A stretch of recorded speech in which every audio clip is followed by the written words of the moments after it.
కొట్లాడుకొని umpire లేకపోతే మానవ తప్పిదాలు జరుగుతూ ఉంటుంది. అవేం పట్టించుకోకుండా జాలీగా ఆడాలి. గేమ్ను ఆస్వాదించండి. గెలుపుకోవటం సహజం. మేము డైరెక్ట్గా ఇండియన్ టీం ఆడటం లేదు. బాగా ఆడండి. ఆడేటప్పుడు కొంచెము బాడీ మీ కంట్రోల్లో ఉండేది చూసుకోండి. కింద అంతా మట్టి రాళ్ళు ఉంటాయి కాబట్టి దెబ్బ తగలకుండా.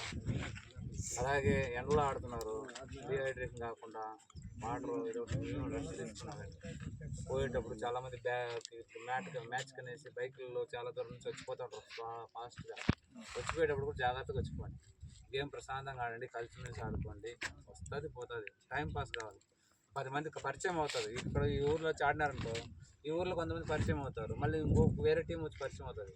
ఆ నెట్వర్క్ పెడితే చాలు మనకి. మనం కప్పు కొట్టినామని చెప్తుంటాడు. నువ్వు గేమ్ ఆడితే ఆటోమేటిక్గా ఒక ప్లేయర్ బాగా ఆడుతున్నట్టు ఆటోమేటిక్ మంచిగా పోతుంది. దానికోసం గొడవ పడబాకండి. ఆర్గనైజర్ కూడా నాకు విజ్ఞప్తి, క్లియర్గా నిష్పక్షపాతంగా జరపండి. మీరు ఎంత బాగా జరుపుతారో అంత బాగా ఇంకా డెవలప్ అవుతుంది మీలో. మన ఊరోళ్ళే కదా ఒక విధంగా, బయట గేమ్ ఆడండి. అవుట్ అయితే అవుట్, నో బాల్ అంటే నో బాల్, వైడ్ అయితే వైడ్. నిష్పక్షపాతంగా ఉండాలి. అది మన వాళ్ళకి సపోర్ట్ చేయాలి. గేమ్గా ఆడితేనే మీకు మంచి పేరు వస్తుంది, ఊరికి మంచి పేరు వస్తుంది. ఓకేనా?